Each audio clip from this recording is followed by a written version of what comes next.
South India shopping mall, the wedding మంత్ర, సరికొత్త wedding collection, south India shopping mall. Busy life లో traffic కూడా పెద్ద task అయిపోయింది. Yes, దీనిపైనే focus చేసిన కోనసీమ కుర్రాడు ఆలోచనని ఆచరణలో పెట్టి అద్భుతాన్ని క్రియేట్ చేశాడు. ఆ అద్భుతమే car width to bike width, again bike width to car width. Yes, మనకు అవసరం అనుకుంటే అది బైక్ లాగా ఉపయోగించవచ్చు. ఇంకా ఇద్దరు లేదా ముగ్గురు నలుగురుంటే కార్ లాగా కూడా వినియోగించుకోవచ్చు. ఆ సృజనాత్మకతే ఇది అనమాట. సో సుధీర్ యొక్క క్రియేటివిటీని ప్రతి ఒక్కరూ అప్రిషియేట్ చేయాల్సిందే. సో ఇక్కడ మనం చూస్తున్నాం కదా ఎంజెడ్. సో వెరీ క్లియర్గా హీ మెన్షన్డ్ కార్ విడ్త్ ఏదైతే ఉంటుందో ఆ విడ్త్లో మళ్ళీ మనకి అనవసరం అనుకున్నప్పుడు అది కుదించుకోవచ్చు, మనం బైక్ విడ్త్లోకి తీసుకురావచ్చు. ఒకవేళ మనకి బైక్ అంటే 1 or 2 మెంబర్స్ ట్రావెల్ చేసిన తర్వాత ఇది ఒకవేళ నలుగురు కూడా ట్రావెల్ అవ్వాలి అనుకుంటే అగైన్ మనం కార్ విడ్కి దీన్ని ఎక్స్చేంజ్ చేసుకోవచ్చు, మార్చుకోవచ్చు అనమాట. సో ఇంత గ్రేట్ టెక్నాలజీ ఎంత బాగుందంటే, సో ఈ టెక్నికల్ కూడా చాలా ఇంట్రెస్టింగ్ అనిపిస్తోంది. మెకానిజం కూడా చాలా ఆసక్తిగా అనిపించింది. సో తను ఛార్జ్ చేస్తూ ఉన్నప్పుడు ఇది బ్యాటరీ బేస్డ్ వెహికల్, ఛార్జ్ పెడుతున్నప్పుడు ఆటోమేటికలీ ఈ వెహికల్ ఎలా ఎక్స్పాండ్ అవ్వడం అనేది భలే ఇంట్రెస్ట్ అనిపించింది. సో సుధీర్ గారిని అడిగి మోర్ డీటెయిల్స్ తెలుసుకుందాం. ఇలాంటి క్రియేటివిటీని, ఇలాంటి టాలెంటర్స్ని ఎంకరేజ్ చేస్తే కనుక మన తెలుగు వాళ్ళ నుంచే చాలామంది ఆనిముత్యాలు ఉన్నారు. వాళ్ళల్లో ఉన్నటువంటి ఈ గొప్ప క్రియేటివిటీని కూడా ఎంకరేజ్ చేస్తే కనుక ఖచ్చితంగా ప్రజలకు ఉపయోగపడే ఎన్నో ఆలోచనలు ఆచరణలలోనికి రావడానికి కూడా అవకాశం ఉంటుంది. సరే, ఇప్పటి వరకు సుధీర్ మాత్రం బైక్ విడ్త్లో ట్రావెల్ చేశారు. ఇప్పుడు నేను వచ్చాను కాబట్టి ఇది కార్ విడ్త్లోకి మార్చేశారు. సో మనం కూడా హౌ ఓపెన్.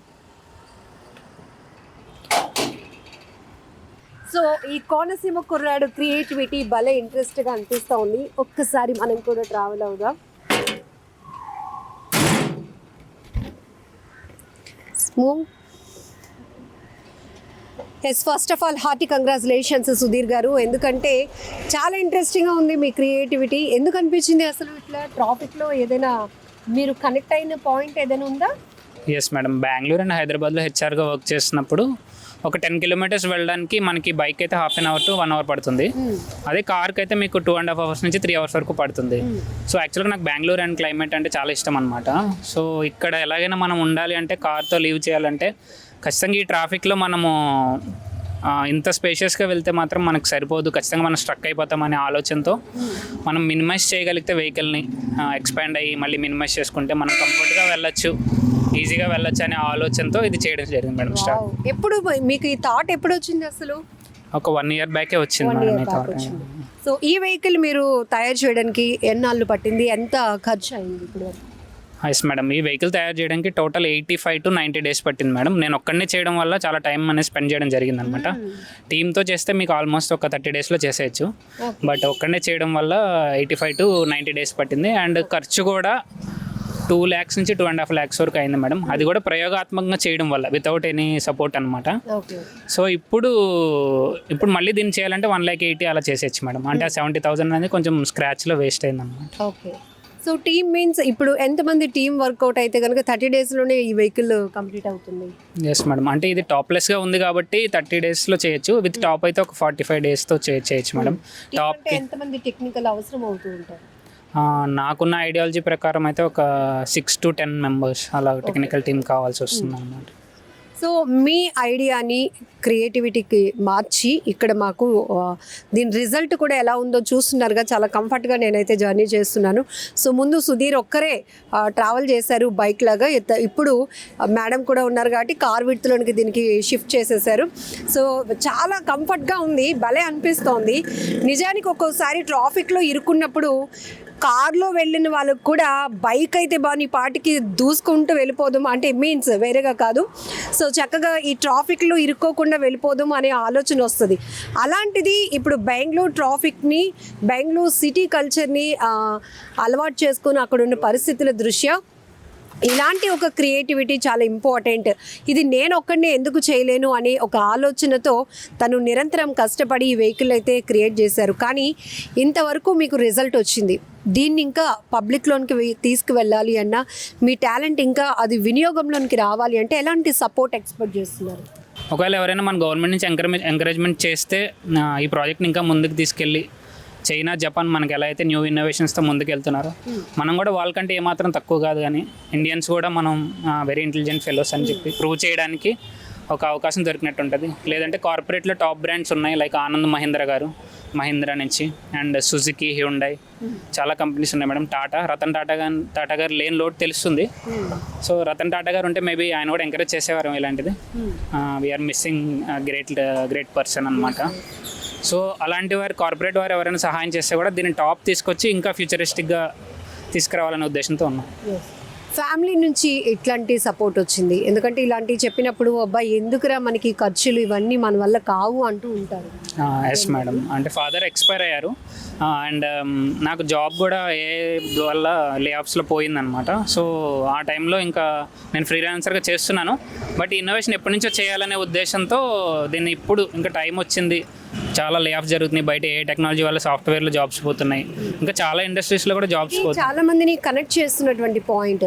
సో ఇంకా మోర్ టెక్నాలజీ వల్ల మనం ఎంత స్పీడ్గా వెళ్తున్నామో లివింగ్ స్టైల్ కానీ జాబ్స్ పోగొట్టుకునే పరిస్థితి వస్తుంది. బట్ అదే టెక్నాలజీని మీరు ఇది క్రియేటివిటీలోనికి మార్చారు, ఏమనిపిస్తుంది? ఎస్ మేడం, అంటే చైనా జపాన్ వాళ్ళని చూసినప్పుడు వాళ్ళు మనకన్నా 50 years 40 years ముందున్నారు. సో మన యూత్ కూడా ఇలాంటి ఇన్నోవేషన్స్లో ముందుకు వెళ్ళాలి, మన కంట్రీకి కూడా ప్రైడ్ తీసుకురావాలి, మనం కూడా ఇన్నోవేషన్స్లో ఏమాత్రం తక్కువ కాదని ప్రూవ్ చేయాలనే ఉద్దేశంతో స్టార్ట్ చేసాం. ఇంకొకటి లే ఆఫ్స్లో కూడా మనం ఎలాంటి ఇన్నోవేషన్స్తో ప్రపంచంతో పోటీ పడగలం, మనం కూడా ఏదైనా సాధించగలం. ఒక ఇంజనీర్ ఇది చేయాలని లేదు, నేను ఒక నాన్ ఇంజనీర్ని హెచ్ఆర్గా వర్క్ చేస్తున్నాను. నేను ఇది చేయగలిగినప్పుడు ఇంకా దీన్ని అద్భుత రీతిగా తీసుకువెళ్ళగలరు మన ఇంజనీర్స్ అనే విశ్వాసం మాత్రం నాలో ఉంది. ఇప్పుడు ఏఐ లాంటి టెక్నాలజీ వల్ల జాబ్స్ పోగొట్టుకునే పరిస్థితి వస్తుంది. బట్ అదే టెక్నాలజీని ఉపయోగించి మీరు ఈ వెహికల్ని రెడీ చేశారు. అయితే ఈ మెకానిజం భలే ఇంట్రెస్టింగ్ అనిపించింది. బైక్ విడ్త్ నుంచి కార్ విడ్త్కి మీరు తీసుకొచ్చినప్పుడు వెహికల్ అలా ఎక్స్పాండ్ అవుతుంది కదా, ఇది ఆన్ రోడ్లో కూడా పాసిబుల్ అవుతుందా? ఇది అందరికీ వచ్చే డౌట్ యాక్చువల్లీ. లేదు మేడం, ఆన్ రోడ్లో పాసిబిలిటీ అవ్వదు, ఎందుకంటే సేఫ్టీ ఫీచర్స్ అవన్నీ మనం పరిగణలోకి తీసుకోవాలి. కాబట్టి ఇది ఓన్లీ ఇంటి దగ్గర మనమే డిసైడ్ అవ్వాలి, ఇద్దరు మీరు 4 peopleతో వెళ్తున్నారా లేదంటే 2 or 1 వెళ్తున్నారా. సో మీకు కార్ కింద ఒక సెన్సార్ వస్తుంది. సో ఆ సెన్సార్లో పర్ డే ఒక్కసారి కానీ 2 సార్లు కానీ మాత్రమే మీరు మినిమైజ్ అండ్ మ్యాక్సిమైజ్ చేసుకునే వెసులుబాటు ఇస్తాము. సో మీరు ఒక్కలే ఆఫీస్కి వెళ్తున్నారు, హోల్ కార్లో వెళ్లకుండా ఆ సెన్సార్ దగ్గర నిలబడి మీరు యాప్లో ప్రెస్ చేసినప్పుడు అది ఆటోమేటిక్గా మినిమైజ్ అవుద్ది. మీరు మినిమైజ్ అయ్యే లోపు దాని దగ్గరికి వెళ్తే ఆటోమేటిక్గా అది అక్కడే అయిపోద్ది మెకానిజం. ఎందుకంటే యాప్ బేస్డ్ ఇవ్వాలని ఆలోచిస్తున్నాం మేడం, ఎందుకంటే అది హ్యూమన్కి సేఫ్ కాదు. అది ఇలా జరిగేటప్పుడు మనం దగ్గరికి వెళ్ళకూడదు, సర్టెన్ మీటర్స్ స్పేస్ని మనం మెయింటైన్ చేయాలన్నమాట. సో అలా మెయింటైన్ చేసినప్పుడు మీరు అది మినిమైజ్ అయినప్పుడు అదే ఏ వాయిస్తో పిలుస్తుంది, your car is ready please come అని. అలాంటి ఒక సర్టెన్ వాయిస్ ఇద్దామని ఆలోచిస్తున్నాము. ఎవరైతే కొలాబరేట్ అవుతారో వాళ్ళకి ఈ ఐడియా షేర్ చేయాలని ఉంది. ఇది వినడానికి కూడా భలే థ్రిల్గా ఉంది. అప్పటి వరకు 2-wheelerలో ఉన్నటువంటి స్పేస్లో ఉన్న vehicle, so your car is ready అనేటప్పటికీ అది చాలా బాగా అనిపిస్తుంది కదా. Thank you ma'am. అంటే అలాంటి ఒక ఇండియా నుంచి అలాంటి ప్రైడ్ కార్ని ఇవ్వాలనేది నా ఎయిమ్ అనమాట, నాకు ప్రజెంట్ డ్రీమ్ కూడా.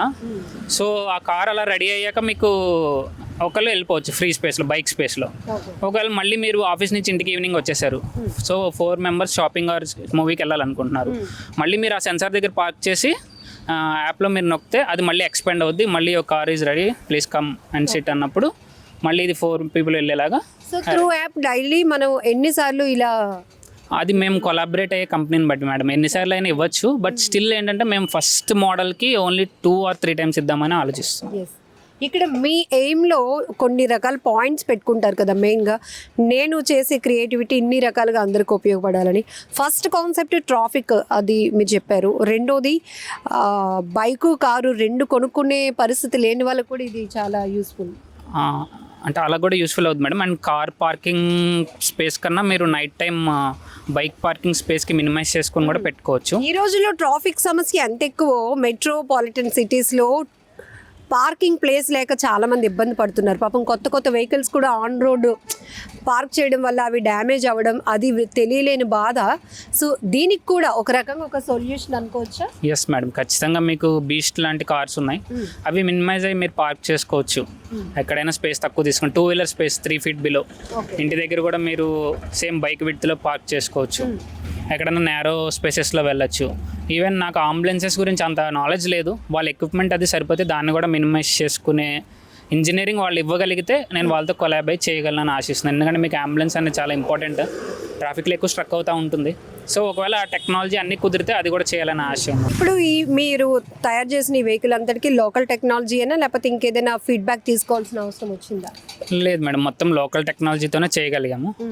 సో మొత్తం పర్చేజ్ నుంచి ఎవ్రీథింగ్ జీరో నుంచి మొత్తం ఈ స్టేజ్ వరకు నేనే మొత్తం ఈవెన్ పెయింటింగ్ కూడా నేనే చేసుకున్నాను. ఒక వెల్డింగ్ మాత్రం మా వెల్డర్ చేశారు. సో ఎవ్రీథింగ్ నేనే ఇక్కడ లోకల్ పర్చేజ్ ఇండియాలోనే చేశాను. ఓకే. సో ఫస్ట్ మనం ఏదైనా క్రియేటివిటీ చేసినప్పుడు ఆ రివ్యూ మన ఇంట్లో ఒకరిస్తే మనం హ్యాపీ అవ్వచ్చు అని ఇట్లా ఉంటుంది. ఒక్కొక్కరికి ఒక కాన్సెప్ట్ ఎక్స్పెక్టేషన్ ఉంటుంది. అలా ఫస్ట్ ఎవరి నుంచి ఫీడ్బ్యాక్ మీరు ఎక్స్పెక్ట్ చేశారు? ఫస్ట్ మీ మూమెంట్ ఫీలింగ్ ఏంటి అసలు? ఎస్ మేడం, అంటే ఫీడ్బ్యాక్ యాక్చువల్గా నేను అంటే మా మదర్ అంత ఎడ్యుకేటెడ్ కాదు, మా ఫాదర్ ఎక్స్పైర్ అయ్యారు. సో టొయోటా కంపెనీలో బెంగళూరులో నా ఫ్రెండ్ ఒక అతను పనిచేస్తాడు. సో అతని నుంచి నేను ఫీడ్బ్యాక్ విని చాలా హ్యాపీగా ఫీల్ అయ్యాను, ఎగ్జైట్ కూడా అయ్యాను. ఎందుకంటే తనకు తెలుసు ఒక ఇంజనీర్కి ఆ వెహికల్ అనేది అంత ఈజీగా బయటికి రాదు మార్కెట్లోకి.